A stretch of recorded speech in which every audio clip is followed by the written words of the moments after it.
السلام علیکم ورحمۃ اللہ وبرکاتہ۔ امید ہے آپ حضرات بخیر ہوں گے۔ ناظرین کرام، میں آپ کا میزبان رہبر بستوی ایک نئے پوڈ کاسٹ کے ساتھ آپ کی خدمت میں حاضر ہوں۔ ناظرین کرام، آج کے اس پوڈ کاسٹ میں ہماری اور آپ کی جو محبوب شخصیت ہیں وہ کسی تعارف کے محتاج نہیں ہیں۔ ناظرین کرام، آج کے اس پوڈ کاسٹ میں ہمارے ساتھ تشریف رکھتے ہیں مناظر اہل سنت، خطیب اعظم ہندوستان، استاذ العلماء حضرت علامہ مفتی شہزاد عالم مصباحی صاحب قبلہ، جن کا تعلق بریلی شریف سے ہے۔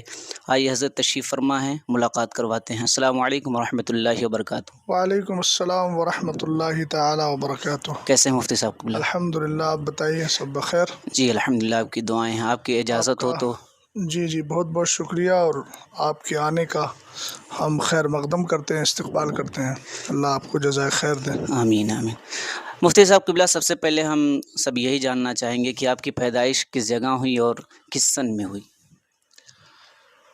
بسم اللہ الرحمن الرحیم۔ بفضل تعالی میں عام طور سے ایک جملہ یہ بولتا ہوں جی کہ میں مسکنن بھی بریلوی ہوں، مشربن بھی بریلوی ہوں، مسلکن بھی بریلوی ہوں۔ ماشاء اللہ۔ خاندانی اعتبار سے اگر دیکھا جائے تو میرا خاندان ضلع بریلی شریف سے ہی تعلق رکھتا ہے۔ جی ہمارے شہر بریلی مرکز اہل سنت سے تقریباً 20 یا 30 کلومیٹر کی دوری پر ایک بستی پڑتی ہے جس کو بفری بزرگ کے نام سے یاد کرتے ہیں، قصبہ شاہی کے پاس۔ وہ میرا آبائی وطن ہے اور وہیں میرا آج بھی خاندان بسا ہوا ہے۔ لیکن میرے والد بزرگوار چونکہ پیشے کے اعتبار سے ڈاکٹر ہیں، تو وہ ہماری ننیحال جس کو بولا جاتا ہے، جی شادی کے بعد والد صاحب ڈاکٹر تھے، اور اس علاقے میں ایک گاؤں پڑتا ہے جس کو اہرو کہتے ہیں، جہاں کا بازار بڑا مشہور ہے۔ جی اسی کے پاس میں ایک گاؤں ہے جس کا نام ہے قائم گنج۔ والد صاحب وہیں تشریف لے گئے اور وہیں انہوں نے اپنا جو پیشہ تھا اس کا آغاز کیا، ڈگری وغیرہ حاصل کرنے کے بعد۔ تو اگرچہ میرا خاندان اور آبائی اعتبار سے میں بریلوی ہوں، لیکن میری پیدائش ڈسٹرکٹ رامپور کی ہے، جی اور ڈسٹرکٹ رامپور میں ایک تحصیل بلاسپور پڑتی ہے۔ اسی بلاسپور تحصیل کے تحت یہ گاؤں آتا ہے جس کا میں نے نام بتایا، قائم گنج۔ قائم گنج۔ میری پیدائش 1987 میں ہوئی ہے، جی اور وہیں میں نے ابتدائی تعلیم بھی حاصل کی۔ جی عام طور سے آپ دیکھتے تھے پہلے مدارس بہت زیادہ نہیں رہتے تھے، جی تو مسجد کے امام سے ہی خدمت لی جاتی تھی، اور آج بھی خدمت لی جاتی ہے مکتب کی شکل میں۔ جی تو میں نے یہ تعلیم وہیں حاصل کی، مگر چونکہ عام طور سے جو مسجدوں کے امام ہوتے ہیں ان کے قرآن پڑھنے کا انداز، ان کا تلفظ یہ درست نہیں ہوتا، اس لیے باقاعدہ ناظرہ پڑھنے کے لیے میں بریلی شریف میں ایک مشہور ادارہ ہے، جامعہ نوریہ رضویہ باقر گنج، باقر گنج۔ جی وہیں سے میں نے اپنی تعلیم کا آغاز کیا ہے۔ ماشاء اللہ۔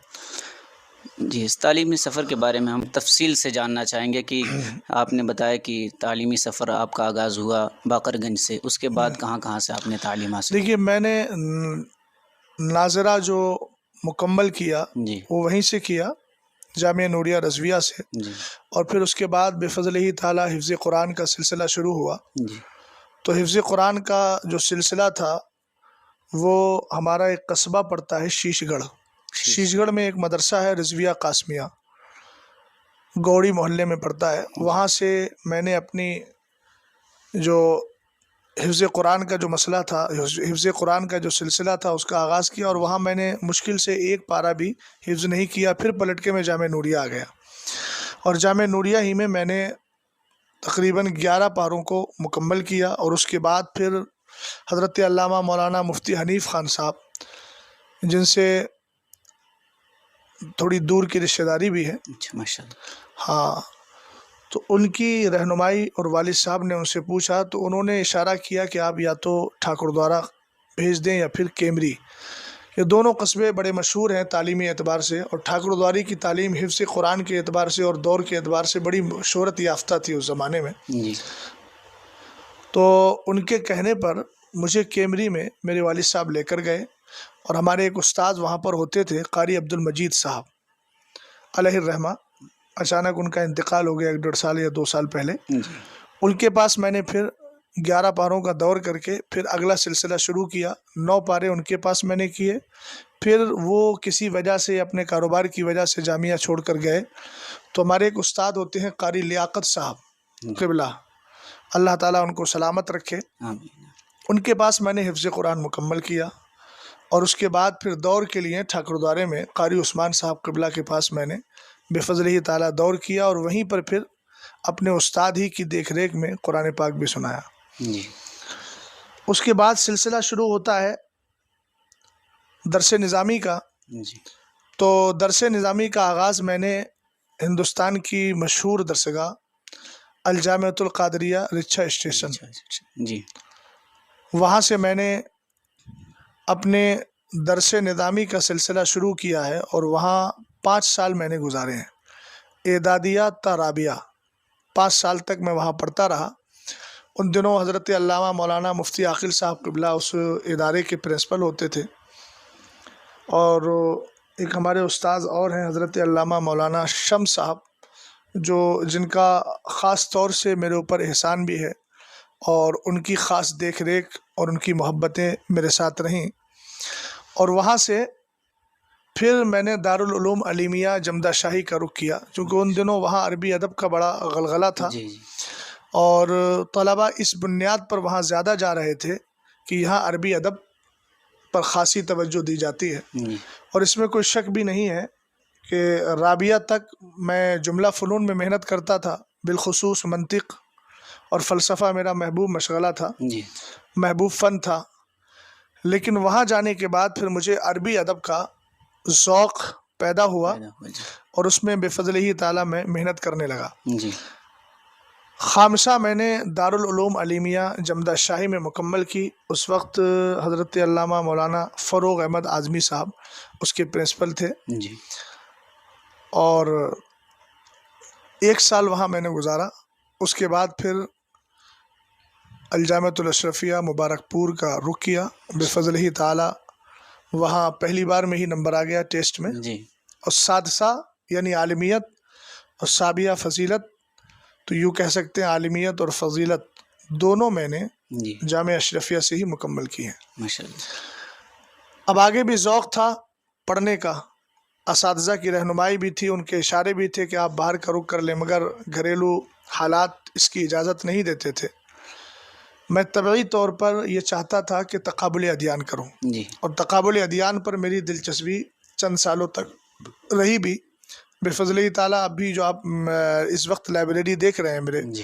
سامنے اور آپ کے پیچھے ہے، اس میں کئی ساری کتابیں آپ کو تقابل ادیان پر ملیں گی، جیسے اللہ واحد امثالوس وغیرہ. تو ایک میرا ذوق تھا کہ میں سوچتا تھا کہ وہاں چلا جاؤں، لیکن حالات نے اجازت نہیں دی. تو پھر میں نے تخصص فی الادب العربی کے لیے پوربندر گجرات دارالعلوم غوث اعظم جی. وہاں کا رخ کیا، اور 1 سال بفضلہ تعالیٰ میں نے وہاں گزارا. اس طریقے سے میرا جو دینی تعلیم کا سفر ہے یہ مکمل ہوتا ہے. ماشاء اللہ. حضرت تھوڑا سا کچھ سوالات ہیں جو دور حاضر کے لحاظ سے بھی ہیں. جی. پہلا سوال یہی ہے کہ اسلامی تاریخ میں وقف کا تصور کب اور کیسے آغاز ہوا اس کا، اور اس کا بنیادی مقصد کیا تھا؟ کیونکہ لوگ آج سوشل میڈیا پر یہ کہہ کے گمراہ کر رہے ہیں کہ اس کا اسلام سے کوئی لینا دینا نہیں ہے.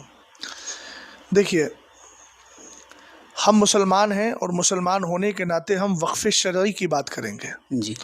مطلق وقف کی تو ہم بات نہیں کریں گے، اور اس سے ہمارا کچھ لینا دینا بھی نہیں ہے. وقف شرعی کہتے کس کو ہیں؟ وقف شرعی کا جو فقہا نے معنی اور مطلب بیان کیا ہے وہ یہ ہے کہ اللہ رب العزت کے لیے اور اس کی رضا کی خاطر اپنے مال کا کچھ حصہ یا اپنے ملک کا کچھ حصہ جو ہے جی. وقف کر دیا جائے، دے دیا جائے. جب تک بندے نے وہ مال وقف نہیں کیا ہے تب تک اس کو اس میں تصرف اور اس میں اختیارات رہتے ہیں. جی. لیکن جیسے ہی وہ اللہ رب العزت کے نام پر اس چیز کو وقف کر دیتا ہے تو اب اس کو تصرفات کی اجازت نہیں رہتی. تو وقف شرعی دراصل اس کا مقصد ہے رضا الہی، جی. اور اس کا دنیاوی فائدہ یہ ہے کہ اپنے مسلمانوں کو اور اپنے بھائیوں کو فائدہ پہنچانا. فائدہ پہنچانا. رہی تاریخ کے وقف کا سلسلہ کب سے شروع ہوا، تو اس سلسلے میں ہمیں کوئی ایسی معتبر روایت نہیں ملتی ہے جی کہ جس کو لے کر ہم یہ کہیں کہ یہ فلاں وقت سے ہوا ہے، فلاں وقت سے ہوا ہے۔ حضرات انبیاء رسولان اعظام علی نبینا علیہم الصلاۃ والسلام کے دور میں بھی نہ جانے کس نے کون سی چیز وقف کی ہوگی، مگر جب وقف شرعی کی بات آتی ہے تو چونکہ ہم مسلمان ہیں اور ہماری شریعت اسلامیہ ہے، بے شک تو ہم اسی کے نقطۂ نظر سے دیکھیں گے۔ سرور کائنات صلی اللہ تعالیٰ علیہ وسلم کے دور میں جی آپ بہت ساری مثالیں ایسی پائیں گے جس میں وقف کا تصور ملتا ہے۔ جیسے حضرت عثمان غنی رضی اللہ تعالیٰ عنہ نے کئی بار کنواں خرید کر اسلام کے نام پر وقف کیا۔ وقف کیا جی آپ نے بہت سارے جنگوں کے موقع پر سرور کائنات صلی اللہ تعالیٰ علیہ وسلم کے مطالبے پر آپ نے کچھ ہتھیار، کچھ اونٹ، کچھ ساز و سامان، یہ ساری چیزیں وقف کی ہیں۔ اسی طریقے سے ایک صحابی رسول ہیں حضرت سعد، جی حضرت ان کی والدہ کا انتقال ہو گیا تو رسول کریم صلی اللہ تعالیٰ علیہ وسلم کی بارگاہ میں آئے کہ حضور سب سے بہتر عمل اور سب سے بہتر صدقہ میری والدہ کے لیے کیا ہے؟ تو آپ نے فرمایا کہ کنواں کھدوا کر اس کو وقف کر دو تاکہ پیاسے لوگ اس سے سیراب ہوں۔ پھر نبی کریم صلی اللہ تعالیٰ علیہ وسلم کو خبر دی گئی تو آقا کریم علیہ الصلاۃ والسلام نے ارشاد فرمایا ہذہ لأم سعد، اے پاک پروردگار اس کا ثواب ام سعد کی روح کو پہنچا دے۔ جی تو اس طرح سے وقف کی بہت ساری مثالیں ملتی ہیں۔ اب آپ کا یہ سوال کہ وقف جو ہے اس کا مقصد کیا ہے، تو میں نے پہلے ہی عرض کیا کہ مقصد ہے مسلمانوں کو فائدہ پہنچانا جی اور اس فائدے میں اخلاص کے ساتھ رضا الہی حاصل کرنا۔ جی اور قرآن پاک بھی فرماتا ہے فَإِنْ أَمِنَ بَعْضُكُمْ بَعْضًا فَلْيُؤَدِّ الَّذِي اؤْتُمِنَ أَمَانَتَهُ۔ جی یہ سوال آپ نے کیا نہیں ہے مگر چونکہ اس سے متعلق ہے تو میں بڑھا دیتا ہوں۔ جو ہمارے بزرگوں کے وقف کردہ املاک ہیں اور جو انہوں نے کسی دینی مقصد کے لیے، مثال کے طور پہ قبرستان کے لیے یا کسی خانقاہ کے لیے، کسی مسجد اور ادارے کے لیے دیے ہیں، جی ہو یہ رہا ہے کہ لوگ ان پر قبضہ کیے بیٹھے ہیں۔ میں نے پہلے ہی عرض کیا تھا کہ اگر میرے والد نے کوئی مال دین کے نام پہ وقف کر دیا ہے تو اب مجھے تصرف کرنے کی اس میں قطعاً اجازت نہیں، جی اور بلکہ فقہ نے تو یہاں تک فرمایا کہ جو وقف کا مال ہوتا ہے اس کو بدلنا بھی جائز نہیں ہے، بیچنا، اس میں بیجا تصرف کرنا یہ تو دور کی بات ہے، اس کو تبدیل بھی نہیں کر سکتے۔ مثال کے طور پہ ہم یہ کہیں کہ یہ زمین ہمارے دادا نے اس مسجد کے لیے وقف کی تھی، ہماری زمین وہاں پڑی ہوئی ہے، آپ ایسا کریں یہ ہمارے گھر کے قریب آتی ہے لہذا یہ آپ ہمیں دے دیں اور وہ والی زمین آپ لے لیں، تو تبدیلی بھی جائز نہیں ہے۔ تو ہو یہ رہا ہے کہ لوگ کیا کرتے ہیں، وقف کی زمین کے جب امین بنائے جاتے ہیں تو اس میں خیانت کر بیٹھتے ہیں، جبکہ قرآن نے کیا کہا یا ایھا الذین آمنوا لا تخونوا اللہ والرسول وتخونوا اماناتکم، جی ایمان والو اللہ اور اس کے رسول کے ساتھ خیانت نہ کرو۔ تو اللہ اور اس کے رسول کے ساتھ خیانت کرنے کا یہی مطلب ہے کہ جو مال اللہ رب العزت کی اور محبوب کریم صلی اللہ علیہ وسلم کی محبت میں دے دیے گئے ہیں، اب ان میں اپنا مالکانہ حق مت جتاؤ۔ جی قرآن نے بھی یہی کہا کہ اگر تم میں سے ایک، اب امین کس کو بنایا جائے؟ جی اوقاف کی جو زمینیں ہیں، املاک ہیں، ان کا امین کس کو بنانا چاہیے؟ قرآن نے اس سلسلے میں کہا کہ اگر تم میں سے ایک دوسرے سے مطمئن ہو تو جس کو امین بنایا گیا ہے اس کو چاہیے کہ وہ اس امانت کو ادا کرے۔ تو امانت دار اسی کو بنانا چاہیے جو شریعت کے مطابق کام کر سکے۔ یہ بات میں نے اس لیے ایڈ کر دی تاکہ کچھ افادہ ہو جائے۔ جی حضرت، دیکھا جاتا ہے عموماً حکومت کی طرف سے کوئی بھی مسائل یا ظلم و ستم مسلمانوں پر ڈھائے جاتے ہیں یا کوئی اقدام اٹھایا جاتا ہے تو ہم لوگ، کیونکہ ہمارا مرکز اہل سنت بریلی شریف ہے، تو ہم لوگوں کی نگاہیں اسی طرف بریلی شریف کی طرف اٹھتی ہیں، لیکن اب بہت سارے سوالات اس میں ہیں کہ وقف بل کا مسئلہ ہو گیا، تحفظ ناموس رسالت، بے گناہ مسلمانوں کی گرفتاری، مدارس پر تالا لگنا، پھر مساجد، مزارات اور بے قصور مسلمانوں کے گھروں پر بلڈوزر چلانا۔ قائد ملت نے اس کا کیا لاہ عمل تیار کیا ہے؟ دیکھیے، پہلی بات تو یہ ہے کہ ہم جس ملک میں رہتے ہیں جی اس ملک کے تعلق سے ہمارے بزرگوں نے کتابوں میں لکھا، گرچہ یہ یہاں دارالسلام ہے، دارالاسلام ہے، لیکن یہاں کی جو حکومت ہے اور یہاں کے جو افراد ہیں وہ عربی ہیں۔ جی اس ملک میں رہنے والے جو افراد ہیں مسلمان ہیں اور جو اسلامی معاشرے سے تعلق رکھتے ہیں، ان کے لیے دو پریشانیاں آتی ہیں۔ جی پہلی پریشانی یہ ہے کہ اگر کوئی بھی مسئلہ درپیش ہوا اور کوئی کسی بھی طرح کے حالات، سنگین حالات بنتے ہیں، تو ان کو ایک تو اپنی جان مال، عزت و آبرو کی حفاظت کرنا ہے، اور دوسری چیز ہے ان کو اپنے ایمان، عقیدے اور اپنے دین اسلام کی حفاظت کرنا ہے۔ جی بلا شبہ بریلی شریف مرکز اہل سنت ہے، اور حضور قائد ملت بر وقت مرکزی شخصیت کی حیثیت رکھتے ہیں، جی اور جو مرکز سے تعلق رکھتے ہیں ان کا اس طرح کے مسائل میں مرکز کی طرف نظر اٹھانا، دیکھنا، یہ اچھی بات ہے اور یہ اپنائیت ہے اور اپنا پن ہے۔ جی لیکن اس میں ایک بات میں ایڈ کر دیتا ہوں، جی مرکز کی طرف نظر اٹھا کر دیکھنا اور مرکز سے کچھ امید رکھنا یہ تو بڑی اچھی بات ہے، لیکن اس طرح کے مسائل پر رات کے 2 بجے سوشل میڈیا پر لگے ہوئے نرم گرم بستر میں بیٹھ کر یہ کہنا کہ قائد ملت کیا کر رہے ہیں، بریلی کیا کر رہا ہے، مرکز کیا کر رہا ہے، یہ کہنا اور اس کہنے والوں کی نیت میں ہمیں خلوص نظر نہیں آتا ہے۔ وہ صرف بریلی شریف کو اپنے سب و شتم کا نشانہ بناتے ہیں۔ جی جہاں تک مسئلہ ان مسائل کا ہے تو بے فضل ہی تعالیٰ حضور قائد ملت اور ان کی ٹیم دونوں طریقے سے تیار رہتی ہے۔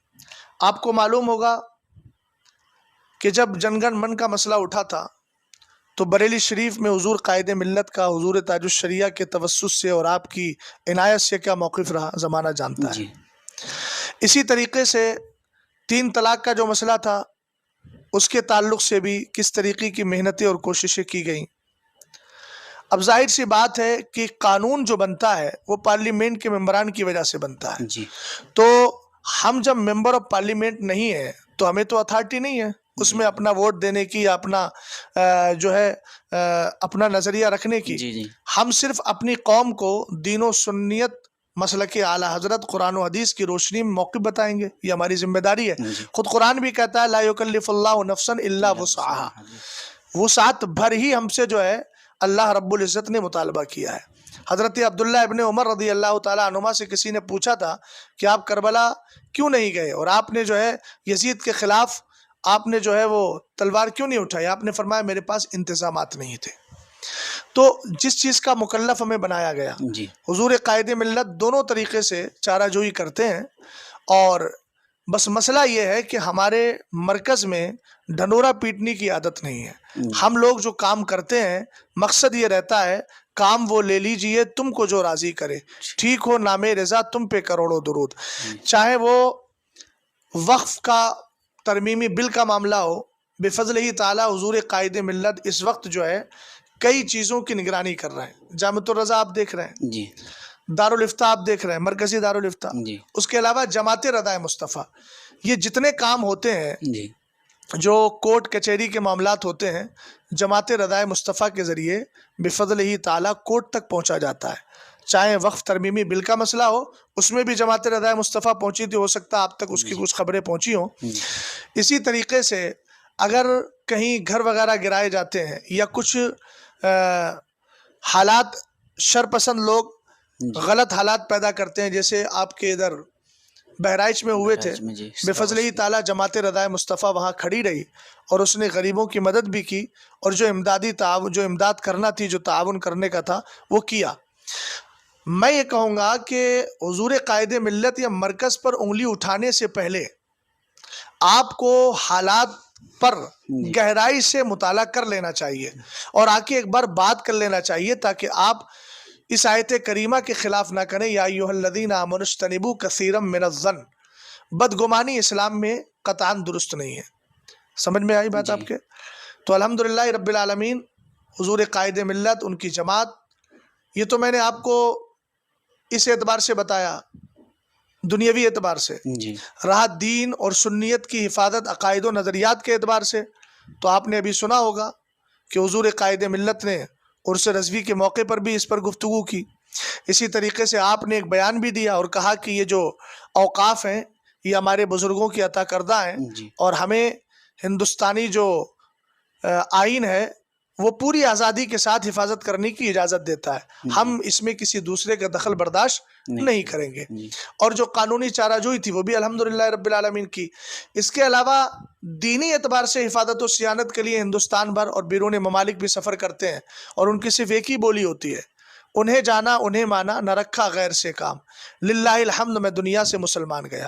اب میں آپ سے شکایتاً کہوں یا گزارشاً کہوں تاکہ اس کے آپ کے توسط سے یہ بات میری سب جگہ پہنچے، میں آپ سے یہ پوچھنا چاہتا ہوں کہ وقف ترمیمی بل ہو یا پھر طلاق ثلاثہ کا مسئلہ ہو یا پھر اور دیگر دینی مسائل ہوں، ان ساری چیزوں پر توجہ دینا، دیکھ ریکھ کرنا، نگہداشت کرنا صرف بریلی کی ذمہ داری ہے؟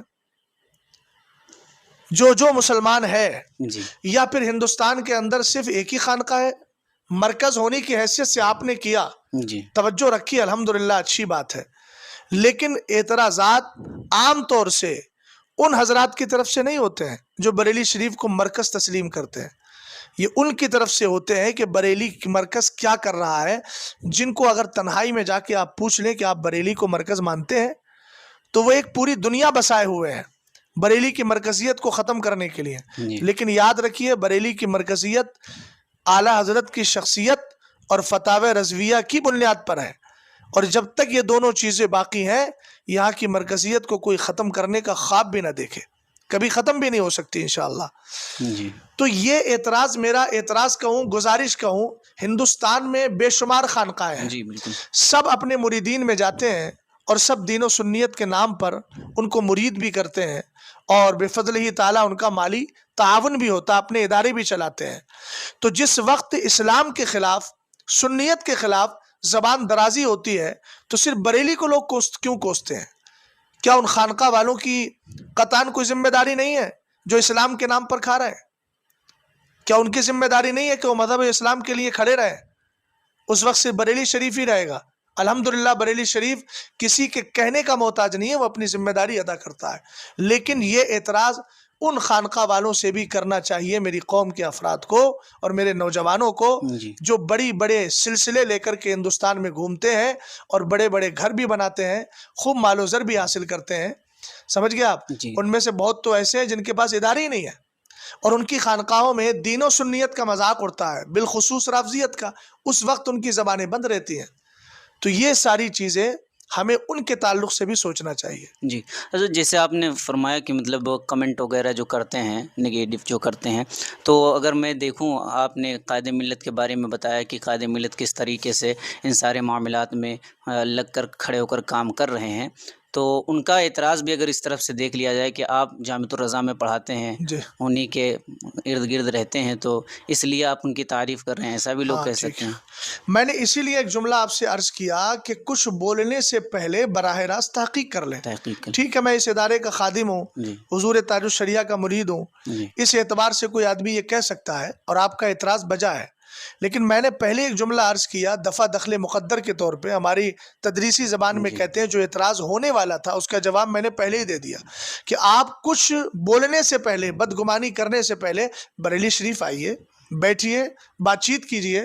اگر آپ کو لگتا ہے کہ ہم وہاں تک نہیں پہنچ پا رہے ہیں قائد ملت تک، تو حضور تاج الشریعہ کے دربار میں آپ اوپر کی طرف دیکھیں گے، وہاں جماعت رضا مصطفیٰ کا ہیڈ آفس ہے، وہاں ہمارے الحمدللہ کارکنان بھی ہیں، بہت سارے افراد ہیں، ان کے پاس آپ جائیں گے تو انشاءاللہ آپ کو وہ اطمینان بخش جوابات دیں گے اور سمجھ میں آئے گا کہ ہم کیا کام کر رہے ہیں۔ مقصد ہمارا یہی ہے کہ ہم کسی کو دکھانا نہیں چاہتے، بس سرکار علیہ السلام راضی ہو، خدا راضی ہو جائے۔ اب اعتراضات اگر ہوتے ہیں تو اعتراض کرنے والوں کو ایک بار براہ راست بات بھی کر لینا چاہیے، لیکن اب جو کمنٹ کی دنیا سے باہر نہیں آنا چاہتے ہیں ان کے لیے کیا کہیں گے؟ تو میں ان کے لیے یہی کہوں گا کہ اپنی آخرت کو برباد نہ کریں۔ سرکار علیہ السلام نے جو فرمایا ظن المومنین خیرہ، ایمان والوں کے بارے میں اچھا گمان رکھیں۔ جی حضرت، دیکھا جاتا ہے رافضی اور دیگر گمراہ فرقے جو ہیں ویڈیو کے ذریعے اپنا پروپیگنڈا سوشل میڈیا پر خوب پھیلا رہے ہیں، کیا اہل سنت کا ویڈیو گرافی سے مکمل اجتناب دور حاضر میں ٹھیک ہے؟ دیکھیے، دین کا کام جو ہے یہ علماء پر ضروری ہے، دین اور عقیدے کی حفاظت علماء کی ذمہ داری ہے، مگر ہم کسی بھی دینی کام کے لیے کسی ناجائز اور کسی غلط طریقے کے استعمال کی قطعاً اجازت نہیں دیں گے. جی ظاہر سی بات ہے، ہم اگر دین و سنیت کی بات کرنا چاہیں تو ہمارے پاس آپشن وائس کا بھی ہے. جی میں دوسروں کی بات نہ کر کے صرف اپنے ذاتی تجربے کی روشنی میں بولوں کہ میں سوشل میڈیا سے بہت کئی سال پہلوں سے نہیں، بہت زیادہ پہلے سے نہیں جڑا ہوں. جی 2-3 سال مجھے ہوئے ہیں، یا زیادہ میں زیادہ 4 سال ہو گئے ہوں 4 گے. سال. جی ٹھیک ہے، میں مطلب تخمینے کے طور پہ بول رہا ہوں. اب کوئی میری اس بات کو سن کر یہ نہ کہے کہ مولانا جھوٹ بول رہے ہیں. ہو سکتا ہے 2-4 مہینہ یا 15 یا 5-6 مہینہ آگے پیچھے ہوں، لے دے کر کے چند سالوں سے ہی میں جڑا ہوں. لیکن بے فضل ہی تعالی میں نے یہ محسوس کیا کہ اگر دلائل کی روشنی میں آدمی بات کرے تو پھر اس کی وائس پر بھی لوگ اعتماد کرتے ہیں. چونکہ لوگ آج دلائل کو دیکھتے ہیں. بے فضل ہی تعالی اس وقت میرے 1,60,000 سبسکرائبر ہیں، جی جبکہ میں ویڈیو میں نہیں آتا. تو میں نے اس سے اندازہ لگایا کہ ہم نے کہیں نہ کہیں یہ ماحول دیا ہے. جی اچھا، دوسرے کیا کر رہے ہیں، دوسروں کا طرز کیا ہے، دوسروں کا مذہب بھی غلط ہے، دوسروں کے افکار بھی غلط ہیں. دوسروں نے جو طرز لیا ہے، اب اس طرز کو ہم حجت اور دلیل بنا کر یہ کہیں کہ صاحب اسی طرز سے کام کریں گے تب ہمارا کام ہوگا، میں اس کو نہیں مانتا. اگر آپ آڈیو کے ذریعے بھی اپنی آواز کو دوسروں تک پہنچانا چاہیں تو قوم سنتی بھی ہے اور اس کے نتائج بھی سامنے آتے ہیں. جی حضرت، لیکن جس قدر جو ہے سوشل میڈیا پر آج دیکھا جائے تو کوئی بھی مسئلہ مسائل سرچ کرے اگر عام سنی ہی تو سب سے زیادہ انہی کی باتیں آتی ہیں. ہمارے تو اس میں جوائن ہی نہیں ہے زیادہ تر لوگ. ہاں، تو اب اس کے لیے کیا ہے، اس کے لیے جو ہماری نئی نسل ہے جو سوشل میڈیا کے تعلق سے بہت کچھ جانتی ہے، جی ہمیں اس کو ملا کر اور اس پر کام کرنا چاہیے. اگر ہم آڈیو کے ذریعے ہی کام کریں گے تب بھی ہم الحمدللہ رب العالمین کافی حد تک چلے جائیں گے. دیکھیے اصل ہو کیا رہا ہے، جی ہر آدمی ویڈیو پر آنے کا ذائق اور شائق بن چکا ہے. ٹھیک ہے، جی اور اس نے ایک ہی راستہ نکال لیا ہے کہ صاحب ویڈیو پہ آ جائیے.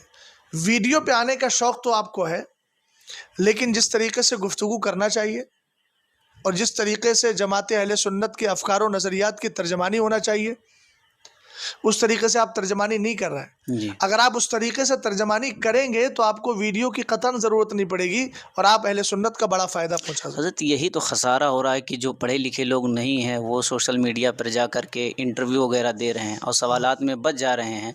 تو اب ایسے لوگوں کو آنا پڑے گا نا میدان میں. ہاں، تو آئیے، ہم اس کو کہہ رہے ہیں، سوشل میڈیا کا استعمال جی یہ ناجائز و حرام نہیں ہے جبکہ شریعت کے مطابق ہو. جی آپ جو راستہ آڈیو والا ہے اگر اس کے ذریعے بھی آپ آئیں گے، اور دیکھیے عادت ہم نے بنا دی ہے، جی جی معاف کیجیے گا، جی جی اگر سارے علماء حضور تاج الشریعہ نور اللہ مرقدہ کے فتوے پر عمل کرتے اور ہمارے پاس، ہماری قوم کے پاس یہی آپشن ہوتا تو یقیناً وہ اس کو بھی سنتی. جو میں نہیں، میرے علاوہ کئی سارے ایسے علماء اکرام ہیں جو ویڈیو پہ نہیں آتے ہیں، آڈیو پہ آتے ہیں. کیا ان کو قوم نہیں سنتی ہے؟ جی ہم نے ایک مزاج ایسا بنا دیا ہے. جی آپ نے ارشاد فرمایا ناجائز و حرام ہے، اور اگر آئیڈیو ہی کے ذریعے کام کرنا چاہے تو کام ہو سکتا ہے. الحمدللہ. لیکن یہ اب اس میں بھی اعتراض ہو جاتا ہے کہ حضرت مفتی صاحب قبلہ کو جب مناظرہ کرنا ہوتا ہے تو ویڈیوگرافی ہاں سامنے سے کرواتے ہیں، اور اس کے بعد جب کوئی اور دوسرا عالم آتا ہے تو اعتراض کرتے ہیں. جی بالکل، اب میں اس پر کئی بار وضاحت دے چکا ہوں اور میں نے یہ بتایا تھا کہ میرے وہاں مناظرہ گاہ تک پہنچنے تک مجھے اس کا علم نہیں تھا کہ ہوگا کیا. مجھے یہ تھا کہ آمنے سامنے بیٹھ کے بات چیت ہونا ہے. جی وہاں جب پہنچ گئے اور پہنچنے کے بعد میں انہوں نے پھر یہ بتایا کہ پولیس اور یہاں کا جو بھی محکمہ رہتا ہے اس سے اجازت لینے پر، اب چونکہ 1.5 سال سے، پہلی چیز میں بتا دوں، مناظرے کے لیے ہم لوگوں نے نہیں کہا تھا، یہ باتیں چونکہ پیچھے سے متعلق ہیں. جی جامعہ بلال والوں نے یا جھانسی کا مسئلہ ہو، جی بلکہ جھانسی والوں نے تو بنگلور والوں سے پہلے سے چیلنج کر رہے تھے اور میرے پاس باقاعدہ ان کا تحریر نامہ آیا تھا، جی لیکن میں اس کو 4-5 مہینے تک ٹالتا رہا. جھانسی والا جو معاملہ تھا اس میں ہم کو یہ تھا کہ بھئی آپ کو افراد کے ساتھ بیٹھنا ہے، اور یہ بھی پتہ نہیں تھا کہ کون آ رہے ہیں ادھر سے، جی ادھر سے کون آ رہا ہے. میرے لیے پہلا مرحلہ تھا اور پہلا سابقہ تھا یہ. جی تو وہاں پہنچے تو انہوں نے کہا کہ بھئی پولیس، ساری پولیس وہاں لگی ہوئی تھی، CID وغیرہ بھی تھے. جو جانچ پڑتال کے لیے موجود تھے، ہمارے نام، ہمارے ڈاکومنٹس وغیرہ سب وہاں جمع ہوئے، پھر انہوں نے دیکھا، چیک کیا، ویریفائی کر کے پھر ہم کو اندر بھیجا. یہ ساری چیزیں وہاں ہوئی. انہوں نے کہا بھائی دیکھیے، آپ اگر اس پر بات کرنا چاہتے ہیں تو ہم کو آپ کی ویڈیو لینا پڑے گی. تو پہلی چیز کیا ہے، ہم طبعی طور پر اس سے راضی نہیں تھے. جیسے میں پہلے اس کو ناجائز سمجھتا تھا، اس کے بعد بھی آپ نے دیکھا جھانسی کے بعد میری کوئی ویڈیو آئی، میں کہیں آیا سوشل میڈیا پر کسی نے جی الگ سے بنا لی ہو تو بھائی میں اس کا ذمہ دار نہیں ہوں. میرا کام ہے کہ آپ ویڈیو نہیں بنائیں گے. آپ کو بھی معلوم ہے، جلسوں میں جی. جاتا ہوں تو پہلے اعلان کر دیتا ہوں. اب لیکن اگر کوئی سائٹ سے بنا لے رہا ہے جی تو سائٹ سے اگر بنا رہا ہے تو اس کا میں ذمہ دار نہیں ہوں، چونکہ مجھے معلوم نہیں ہے. مناظرے کے بعد دیکھا جاتا ہے لوگوں میں یہ عام ہو چکا ہے کہ مفتی شہزاد صاحب بھی اب ویڈیوگرافی کے قائل ہو گئے ہیں، کیونکہ جی ان کی نا، بہت ساری ویڈیو جو ہے منظر عام پر آ میں نے چکی ہے. نہیں، پہلی بات تو یہ ہے کہ بہت ساری ویڈیو نہیں آئی ہیں، اور جو آئی بھی ہوں گی تو وہ ان مناظرے کے حضرات بعد نے کی زیادہ ہوگی. ہوگی. جی ہاں، مناظرے کے بعد یا مناظرے سے پہلے جو جی حضرات نے بھی بنائی ہیں وہ آج بھی خاموشی کے ساتھ بناتے ہیں. ایک البتہ ویڈیو میری آئی تھی، جی اور وہ فرخ آباد کے علاقے کی تھی. مناظرے کے بعد کی بات کر رہا ہوں. جی میں نے اس سے یہ کہا کیمرے والے سے کہ بھئی کیمرہ ہٹاؤ. اس نے کہا حضرت میں نے کیمرے کا رخ ختم کر دیا ہے، یعنی کیمرہ وہ بولتے ہیں اس کی جی تصویر میں نے بنانا بند کر دی ہے، صرف آڈیو لے رہا ہوں. سامنے آنے والا مسلمان تھا. میں نے کہا ٹھیک ہے، آپ آڈیو لے لیجیے، آڈیو میں تو کوئی مسئلہ نہیں ہے. لیکن ایک دن یا 2 دن کے بعد وہ ویڈیو آئی. ویڈیو آنے کے بعد وہ شاید ویڈیو شہباز ایجنسی یا کسی میں پڑی تھی، جی شہباز ایجنسی ہی تھی غالباً، یا کوئی ایسی کوئی دوسری ایجنسی شاید تھی، آفاق یا ایسے کچھ کوئی نام ہے. دوسری جی تھی، نام یہ یاد نہیں آ رہا. البتہ میں نے اپنے افراد سے اس کو فون کروایا، اور فون کروانے کے بعد نیچے میں نے خود بھی کمنٹ کیا کہ بھئی میری ویڈیو آپ ہٹائیے. اور اس کے بعد میں نے کمنٹ بھی کرنے کے بعد ان افراد کو لگایا کہ آپ ان سے بات کریں. اس نے پھر بھی نہیں ہٹائی. تو جی توحید نیٹ ورک والے جو توحید بھائی ہیں، جی ان سے میں نے براہ راست بات کر کے اور میں نے کہا بھائی میری ویڈیو اس پہ ہٹوائیے. وہ جو کچھ ہوا تھا وہ پولیس کسٹڈی کی بنیاد پر، پولیس کی بنیاد پر ہوا تھا، اور محکمے نے اس چیز کی شرط رکھی تھی. اب ایک بات مجھے یہ بتائیے کہ ایک بندہ وہاں پہنچ گیا مناظرہ گاہ میں، اس کو وہاں کے حالات کے کیا بنے گا کیا نہیں بنے گا اس کے بارے میں پتہ نہیں ہے. اس کو صرف اتنا پتہ ہے کہ ہم جائیں گے اور جا کر کے سامنے والے سے بات چیت کریں گے. اب آپ مجھے یہ مشورہ دیں یا بات بتائیں جی کہ میں مناظرہ گاہ سے اگر واپس آتا تو اس کو آپ کیا کہتے؟ ہار سمجھی جاتی اہل سنت والجماعت کا ایک نقصان ہوتا. جی ٹھیک ہے، یہی چیز جھانسی کے اندر بھی ہوئی. لیکن میں اسی موقف پر ہوں جو میرے مرشد سرکار تاج الشریعہ کا ہے. اور میں نے اس وقت یہ بھی کہا، صفائی میں نے دی تھی، اور اس کے بعد بھی کچھ حضرات نے اس پر اعتراض کیا، تو میں نے کہا حکم شرع جو بنتا ہے میں الحمدللہ اس حکم شرع کو قبول کرنے کو تیار ہوں. جی لیکن پھر بھی میں آپ کے توسط سے کہتا ہوں کہ میرا یہ عمل شریعت کے خلاف ہے. میں اس سے توبہ کرتا ہوں اور اللہ کی بارگاہ میں دعا گو ہوں کہ اللہ تعالیٰ مجھے اس سے یعنی اس خطا پر درگزر فرمائے، اور آگے اس طرح کی کوئی چیز مجھ سے ارتکاب میں نہ آئے. بہت سارے لوگوں کا یہ بھی اعتراض ہے کہ آج بغیر کیمرے کے تو ہم کہیں جو ہے جا بھی نہیں سکتے، کیونکہ ریلوے اسٹیشن پہ کیمرہ لگا ہوا ہے، اور پھر اس کے بعد ایئرپورٹ وغیرہ جہاں بھی آپ جائیں گے کیمرہ، یہاں تک کہ اعلیٰ حضرت کے مزار پر بھی CCTV کیمرہ لگا ہوا ہے. تو لوگ کہتے ہیں کہ اگر جو ہے ناجائز و حرام ہے تو اعلیٰ حضرت کے مزار پر، درگاہ پر یہ CCTV کیمرہ کیوں لگا ہوا ہے؟ دیکھیے، پہلی بات تو یہ ہے کہ درگاہ اعلیٰ حضرت پر کہاں لگا ہے CC کیمرہ، مجھے تو اب تک اس کا علم نہیں ہے، اور جس چیز کا مجھے علم نہیں ہے میں اس پر کوئی بات کرنا نہیں چاہتا. لگا ہوا ہے. جی ٹھیک ہے، وہ آپ کہہ رہے ہیں، جی لیکن یہ ہے کہ میں ابھی نہ میں نے کہیں دیکھا ہے جی اور نہ مجھے اس کا علم ہے.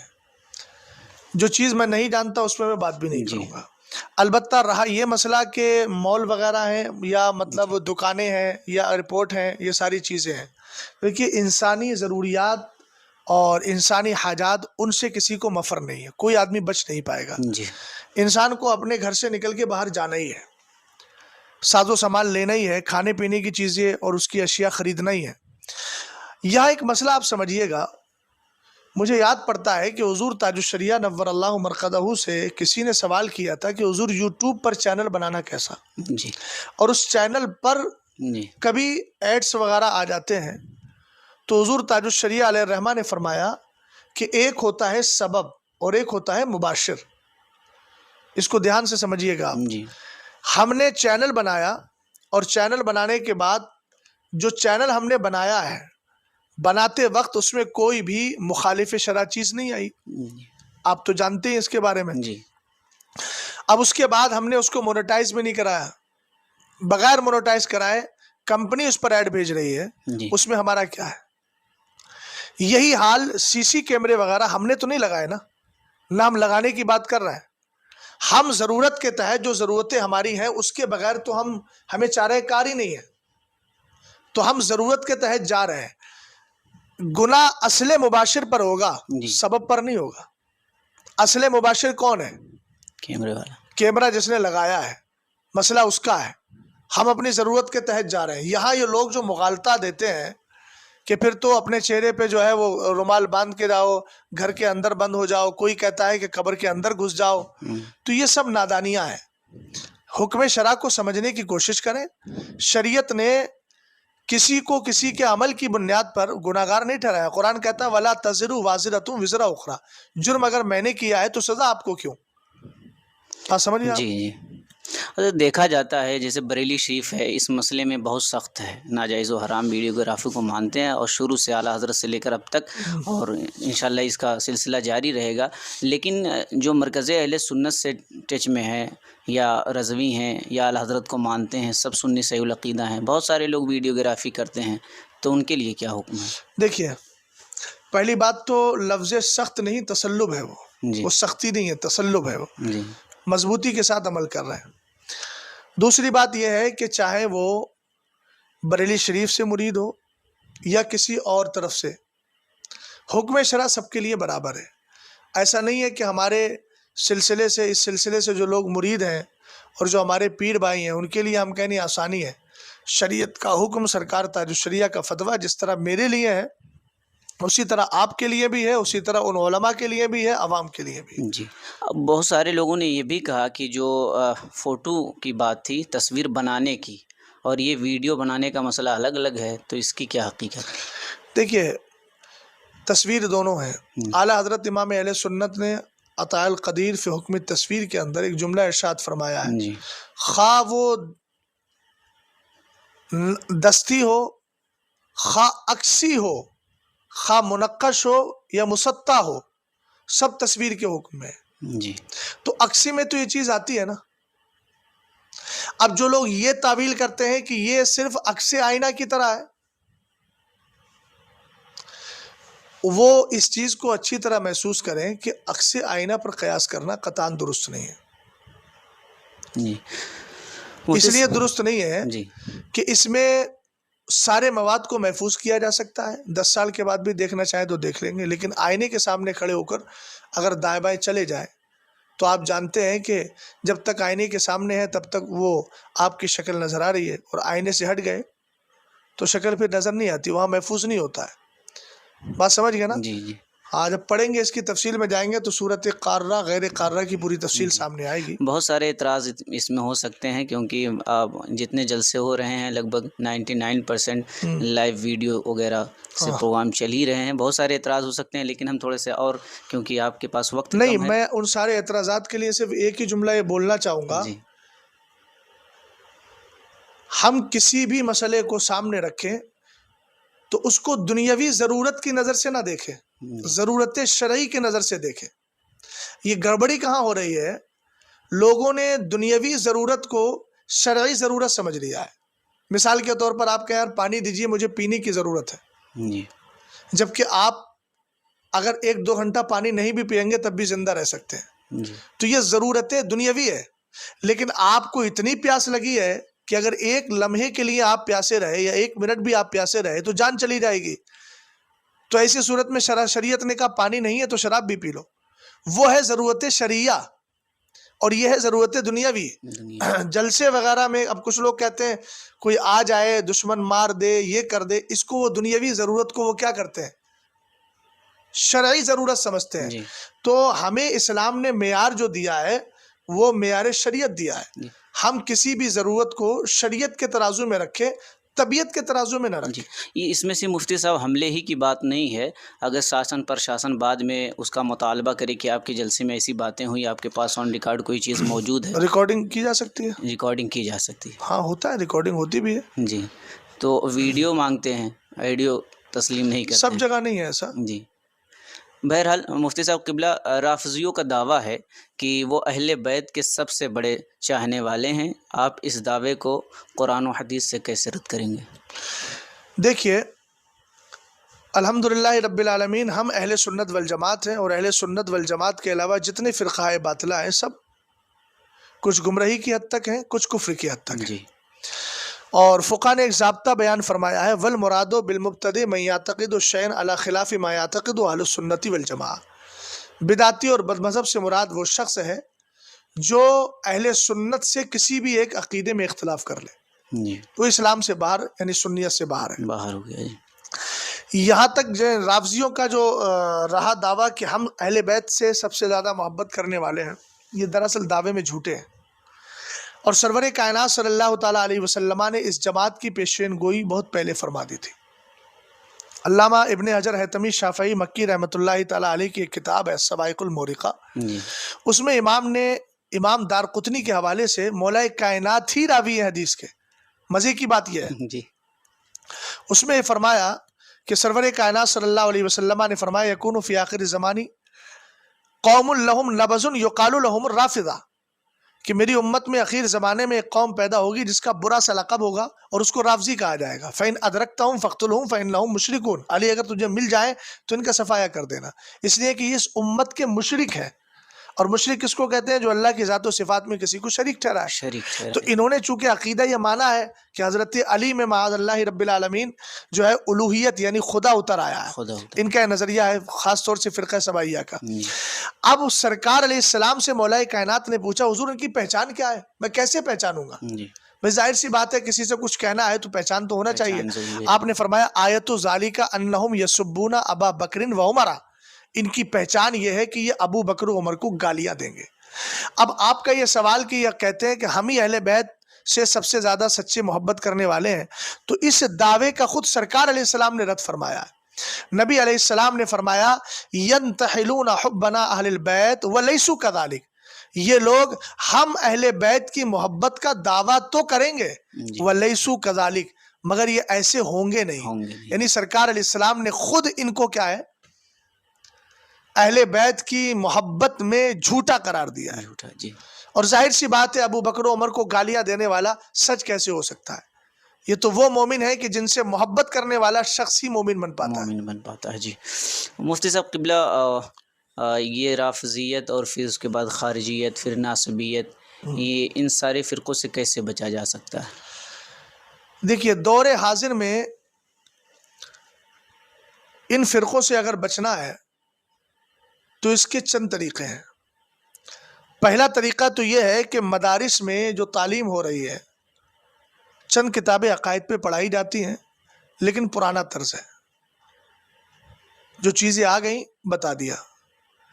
اس کے لیے ہمیں اپنے طلبہ تیار کرنا ہوں گے جو باقاعدہ موجودہ حالات کے اعتبار سے اعتراضات کو مد نظر رکھتے ہوئے ان کے جوابات تلاش کریں۔ تلاش کر سکتے۔ ایک بات، چونکہ مدرسے کا ذکر پہلے میں نے اس لیے کیا کہ مدرسہ ایسے افراد پیدا کرنے کی آماجگاہ ہے، اور یوں کہیے کہ اس کو فیکٹری ہے، فیکٹری، جی، یہاں سے یہ افراد پیدا کیے جاتے ہیں۔ جب یہ افراد مدرسوں سے نکلیں گے تو پھر وہ چاہے مسجد کے امام بنے یا پھر اسٹیج کی دنیا میں آ کے خطیب اور مبلغ بنے، وہ انشاءاللہ الرحمن اس ضرورت کو پورا کریں گے۔ لیکن موجودہ وقت میں جو حالات ہیں،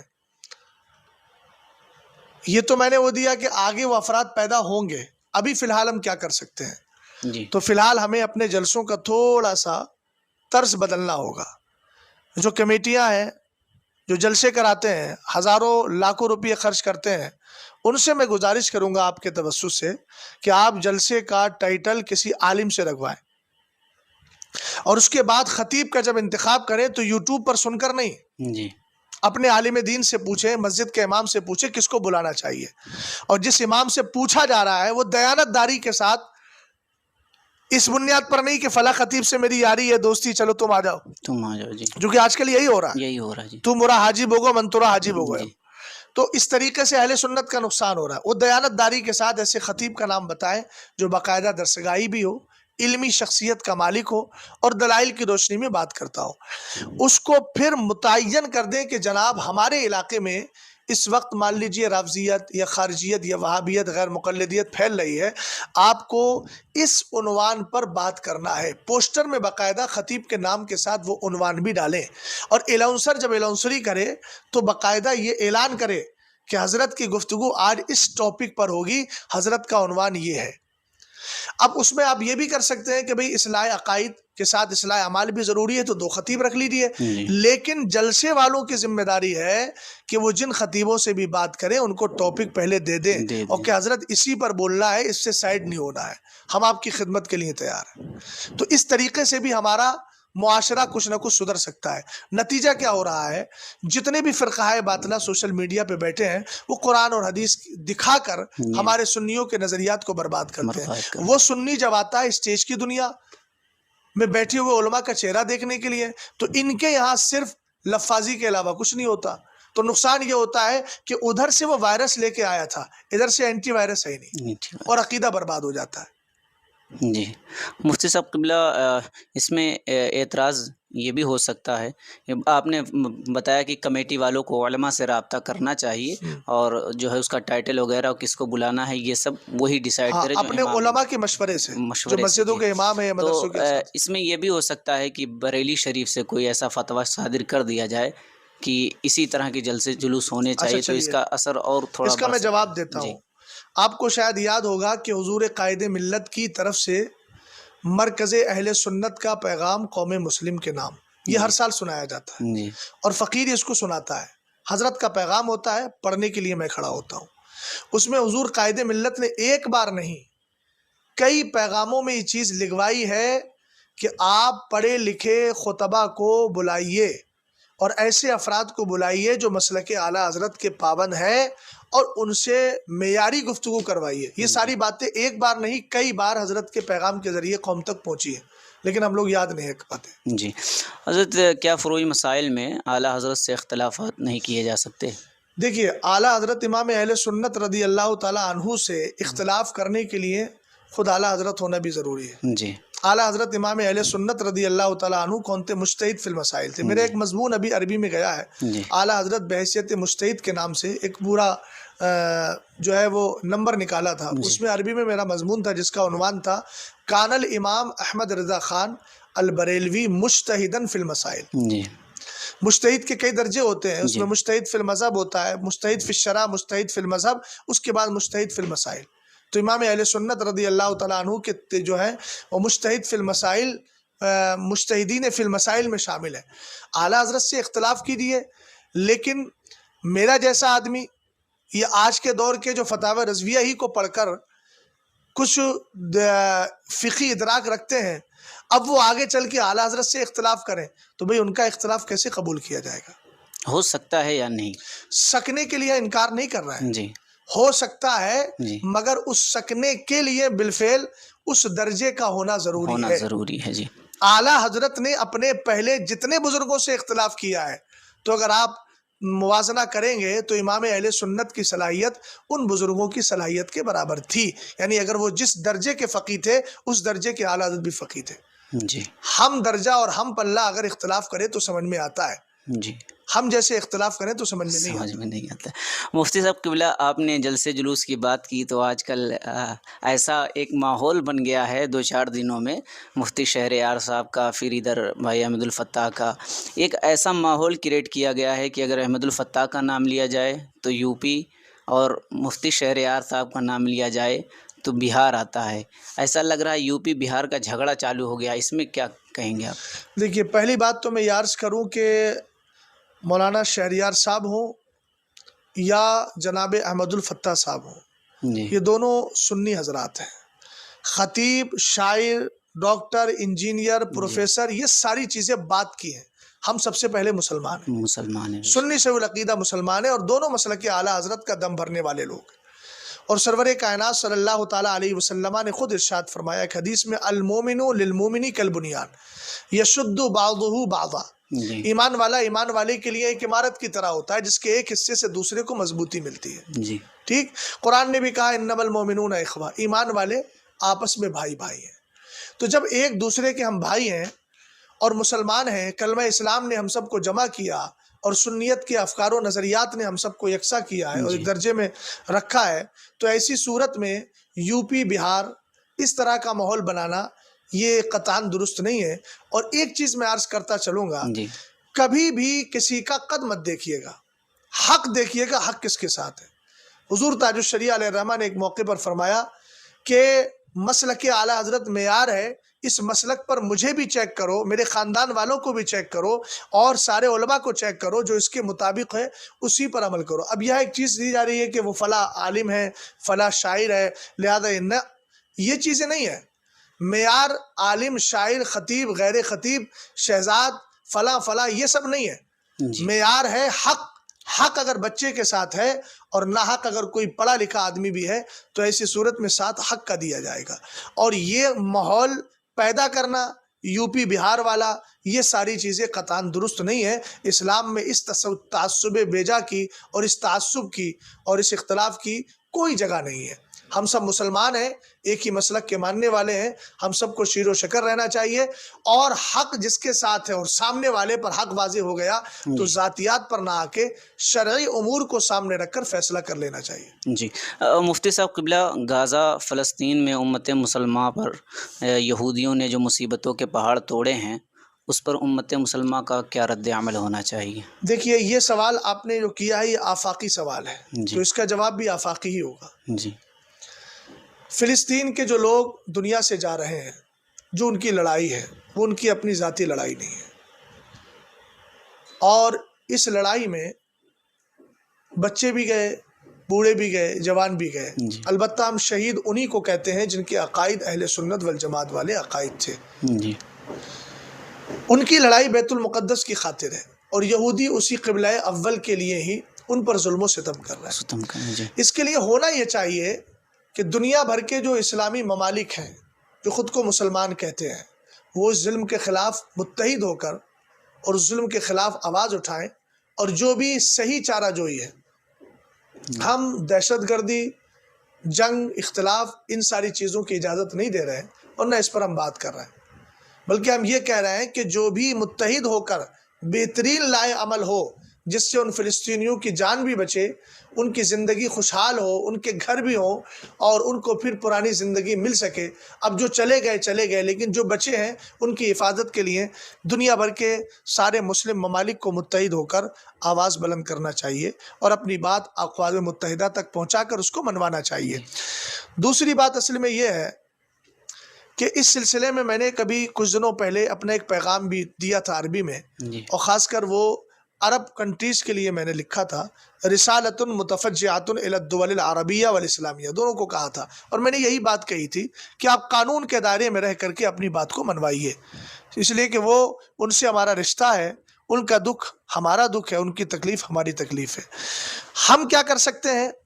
ہم عوام ہیں، جی ہماری ذمہ داری کیا ہے؟ اس سلسلے میں کئی تقریروں میں کہہ چکا ہوں کہ آپ جانتے ہیں، یہ واقعہ بڑا مشہور ہے کہ آدمی اگر کسی نیک متقی پرہیزگار آدمی کا ساتھ تھوڑا سا بھی دیتا ہے تو اللہ تعالیٰ اس کو اس کا اجر دیا کرتا اجر ہے۔ دیا کرتا ہے۔ حضرت ابراہیم علیہ السلام کے اس نارے نمرود میں ہلکا سا قطرہ لے کر ہی تو مینڈک گیا تھا، جی جی اس کا کیا حکم شرع ہے وہ آپ جانتے ہیں، جی اور دیگر جانوروں کا کیا حکم شرع ہے وہ بھی آپ کو جی معلوم ہوگا۔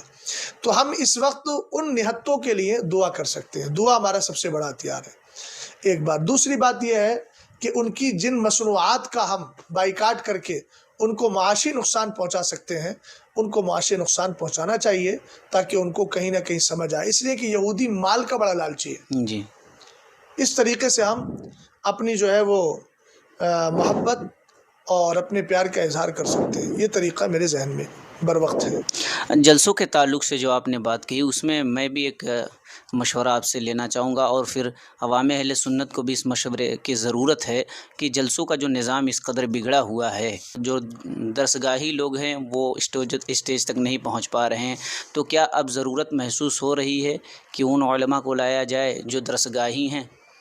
دیکھیے محترم، یہ ضرورت آج کی نہیں ہے، ضرورت بہت پہلے سے محسوس ہو رہی ہے۔ یا تو پھر یہ اور بھی ہو سکتا ہے کہ بہت سارے لوگ کہہ رہے ہیں کہ ان کو بھی بیٹھایا جائے اور کوئی ایسا عالم دین لایا جائے جو درسگاہی ہو، مصلح کے طور پہ رہے۔ دیکھیے، پہلی چیز تو میں ان خطبہ سے گزارش کروں گا جی کہ جنہوں نے مدارس کا رخ نہیں کیا ہے اور جو مدرسے میں پڑھے نہیں ہیں یا پڑھے ہیں مگر چند کتابیں پڑھ کر وہ تقریر کی دنیا میں لگ گئے ہیں، میں ان سے دست بستہ عرض کروں گا کہ آپ دنیا کے چند ٹکوں کو مت دیکھیے، خدا را اپنی آخرت کو دیکھیے۔ آپ دوسرا کاروبار کر سکتے ہیں، اس کو ذریعہ معاش بنا کر آپ اپنے وقت کو بھی برباد کر رہے ہیں اور قوم کا بڑا خسارہ کر رہے ہیں۔ بے بنیاد باتیں بول کر عقائد و نظریات پہ بڑا حرف آتا ہے اور اس سے ہماری بہت سے سنی افراد اب تک ہم سے کٹ چکے ہیں، فرقہ باطلہ میں وہ جڑ چکے ہیں۔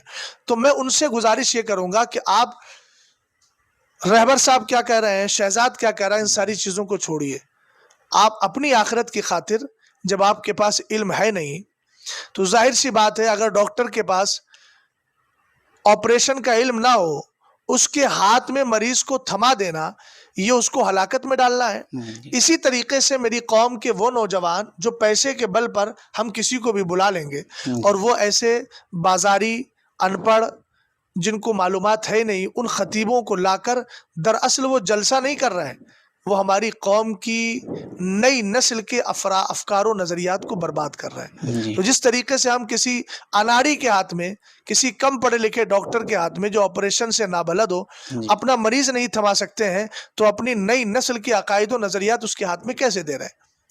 تو پہلی چیز تو وہ خدا اللہ کرے وہ ہٹ جائیں، جتنے بھی جو ہے غیر عالم خطیب ہیں وہ اپنے بارے میں جانتے ہیں، من عالم کے من دانم، ہر آدمی اپنے بارے میں جانتا ہے کہ میں کتنا پڑھا لکھا ہوں اور گفتگو سے بھی پتہ چل جاتا ہے۔ ان لوگوں کو چاہیے کہ وہ کوئی کاروبار کر لیں، یہ جگہ اور یہ مقام ان کا نہیں ہے۔ اسٹیج اور منبر رسول دراصل ان کا ہے جو دین کی صحیح ترجمانی کر سکتے ہیں اور معتبر انداز میں بولتے ہیں، یہ ان کا حق ہے، ان کو ہی آنے دیں تو بہتر ہوگا۔ باقی میں مدرسوں کے جو اساتذہ قابل ہیں، جن کی علمی شخصیت زبردست ہے، میں ان حضرات سے کبھی ملتا ہوں تو ان سے کہتا ہوں کہ آپ لوگ آئیے اسٹیج پر، اس لیے کہ آپ نہیں آ رہے ہیں اور دوسرے افراد اس پر جو ہے قابض ہیں تو اس کی وجہ سے سنیت کا نقصان ہو رہا ہے۔ دو تنظیمیں ہمارے ہندوستان میں ہیں، دعوت اسلامی اور سنی دعوت اسلامی، تو کیا ان کا مسلک اعلیٰ حضرت سے تعلق نہیں ہے؟ یہ تو مسلک اعلیٰ حضرت ہی کا کام کر رہی ہیں، لیکن بریلی شریف سے یا لوگوں تک یہ پیغام دیا جاتا ہے کہ ان کا بائیکاٹ ہے یا کچھ۔ دیکھیے، حضور تاج الشریعہ نور اللہ مرقدہ سے میں نے یہ بات ایک بار نہیں اپنے کانوں سے کئی بار سنی۔ جی اتفاق یہ ہے کہ میں حضور کے تاج الشریعہ کے پاس ملاقات کرنے جاتا تھا، تو جو بھی 6-7 سال کا عرصہ گزرا ہے اس درمیان میں کبھی ایسا ہو گیا کہ سوالات بالکل یکساں ہوتے تھے، حضرت سوال جواب کا سیشن بھی چلتا تھا، تو ویسے بھی کچھ افراد آ کے پوچھ لیتے تھے۔ تو یہ تقریباً میں نے 6-7 بار اپنے کانوں سے سنا۔ ہم اپنے مرشد کی اسی بات کو، اتنی ہی بات کو بیان کریں گے جتنی بات حضور تاج الشریعہ نے فرمائی۔ آپ نے فرمایا کہ میں دعوت اسلامی، سنی دعوت اسلامی کو کافر یا گمراہ نہیں کہتا ہوں، البتہ وہ مسلک اعلیٰ حضرت کے مبلغ نہیں ہے، مسلک حضرت کے مبلغ نہیں ہے، ان سے گریز کیا جائے۔ اب گریز کرنے کی صورت کیا ہے؟ یہ نہیں ہے کہ صاحب ہم جو ہے ان کو گالیاں دیں، ان کے تعلق سے ہم جو ہے سازشیں رچیں۔ گریز کرنے کا مطلب یہ ہے کہ آپ ان کی تنظیم میں شرکت نہ کریں، ان کی تنظیم سے آپ بچیں۔ ان کے مبلغین کا جو طرز ہے، آپ نے سنا ہوگا کہ مسجدوں کے اندر بھی، مسجد ایک بہت مقدس جگہ ہے، مسجدوں کے اندر بڑی بڑی اسکرینیں لگا کر پیر صاحب کے بیان سنوانا، اس کو تو میں سمجھتا ہوں آپ بھی یہ کہہ رہے ہوں گے کہ یہ تو نہایت ہی غلط اور نہایت ہی جو ہے قابل مذمت عمل ہے۔ اسلام نے مسجد میں وہ احترام، مسجد کا وہ احترام رکھا ہے اور وہ وقار رکھا ہے جس کا ہر مسلمان کو علم ہونا چاہیے۔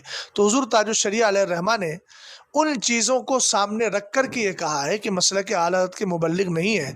اب اس جملے پر یہ کہنا کہ پھر کیا ہے، تو اس کا جواب تو پہلے ہو گیا نا کہ میں کافر یا گمراہ نہیں کہتا، ان کے طرز تبلیغ سے میں متفق نہیں ہوں، اس لیے کہ جو طرز تبلیغ انہوں نے اختیار کیا ہے، جیسے اب دعوت اسلامی کا طرز یہ ہے کہ وہ رد نہیں کرتے، اور یہ میں ایک جگہ نہیں، ہندوستان کا الحمدللہ میں بھی سفر کرتا ہوں، 2-4 پروگرام مجھے بھی مل جاتے ہیں، ہے نا۔ میں اکثر علاقوں میں جا کے یہ دیکھتا ہوں اور اکثر لوگ شکایت کرتے ہیں کہ دعوت اسلامی آ گئی ہے، ہمارے یہاں وہابیت پھیل رہی ہے، وہ رد ہی نہیں کرتی ہے۔ اب آپ بتائیے حدیث پاک میں اذا ظہرت الفتن وبالبدع وسب اصحابی فلیظہر العالم علما، اگر فتنے پیدا ہوں، بدعتیں جنم لیں، میرے صحابہ کو گالیاں دی جائیں، تو عالم پر فرض ہے کہ اپنے علم کا اظہار کرے۔ تو اگر آپ یہ کہہ رہے ہیں کہ ان مبلغوں کو علم نہیں ہے، تو پھر ان پڑھ اور جاہلوں کو مبلغ بنانے کی اجازت کس نے دے دی آپ کو؟ پہلا سوال تو یہ آئے گا۔ اور اگر آپ کہیں علم ہے تو پھر عالم پر اپنے علم کا اظہار ضروری تھا، اس نے اپنے علم کا اظہار کیوں نہیں کیا؟ تو خرابی تو کہیں نہ کہیں ہے۔ حضور تاج الشریعہ علیہ الرحمہ نے ان خرابیوں کو مد نظر رکھتے ہوئے فرمایا کہ مسلک حالت کے مبلغ نہیں ہے۔ پر حضرت اعلیٰ حضرت ہی پر یہ سارا کام کر رہے ہیں، جو بھی کام کر رہے ہیں، فتاوی رضویہ کا حوالہ، اعلیٰ دیکھیے حضرت کا حوالہ۔ میرے عزیز، ایک چیز یاد رکھیے گا، نتیجہ ہمیشہ ادون کے تابع ہوتا ہے۔ جی مثال کے طور پر اب آپ یہ ہے کہ 10-15 آدمی، ایک آدمی 10-15 خدمات انجام دے رہا ہے، مگر اس میں ایک گڑبڑی ہے، تو حکم شرع تو لگے گا نا اس پہ۔ جی ہم یہ چیز سامنے دیکھ لیتے ہیں۔ میں ایک مثال دے رہا ہوں، ہو سکتا ہے یہ جی مثال تھوڑی سی سخت لگے، لیکن تمثیل کے لیے ہے، سمجھانے کے لیے، افہام و تفہیم کے لیے میں کہہ رہا ہوں۔ مثال کے طور پر ایک بالٹی کے اندر، جس بالٹی میں 5-6 لوٹا پانی ہے اور اس میں پیشاب کا آدھا قطرہ گر جائے، تو آپ کیا کہیں گے؟ حکم شرع کیا لگائیں گے آپ؟ جی پانی ناپاک ہو گیا، یہی تو کہیں گے؟ جی یا یہ کہیں گے یار ہلکا سا قطرہ ہی تو تھا؟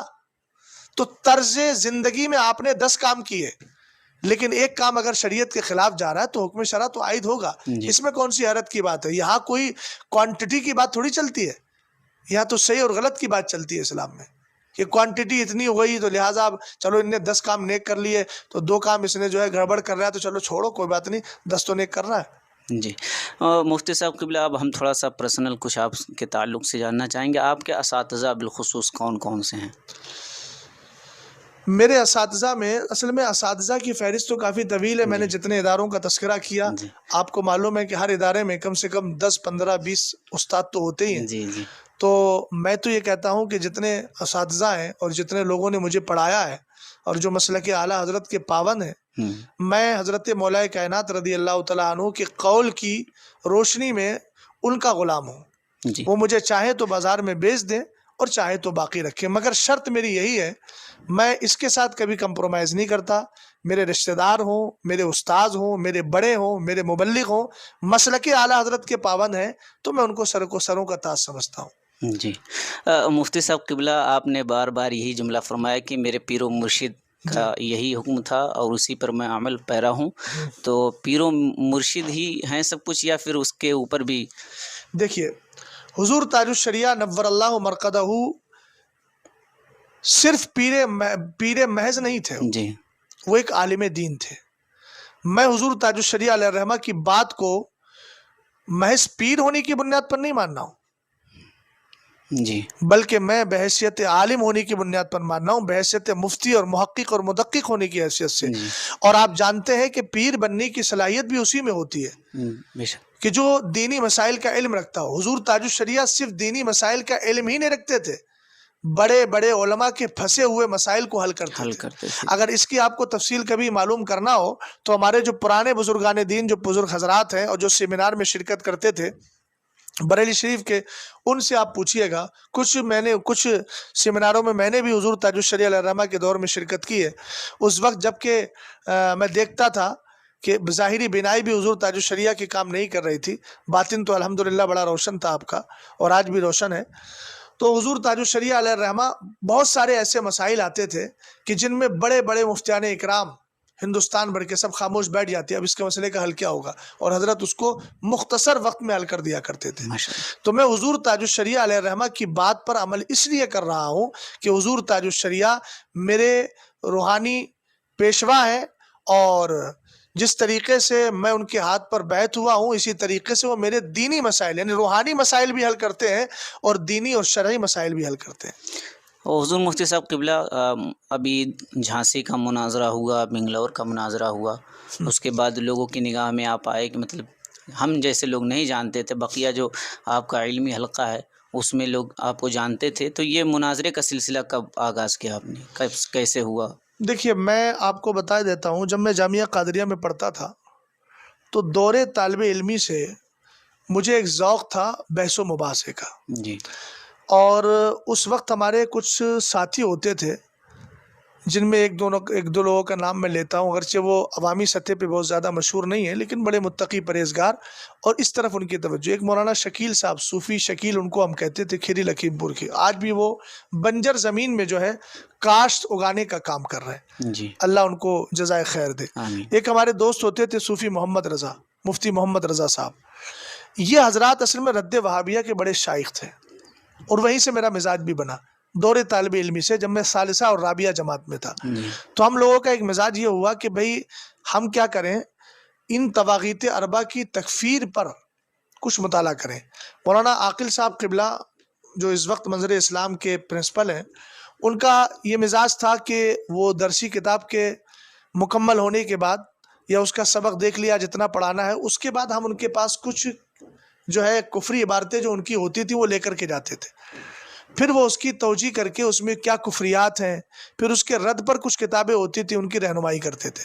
پھر ہم لوگ کیا کرتے تھے، 15 دن 20 دن ایک عنوان پر متعین کر کے تیاری کرتے تھے، اور پھر پوری طریقے سے ایک طرف وہ وہابی افکار و نظریات کی ترجمانی کرنے والا ہوتا تھا، حالانکہ ہوتا وہ بھی سنی تھا، جی جی اور ایک طرف سے جو ہے وہ سنی افکار کی ترجمانی کرتا تھا. اس طریقے سے ہمارا مزاج وہاں سے بنا، اور پھر آگے یہ سلسلہ بڑھتا رہا.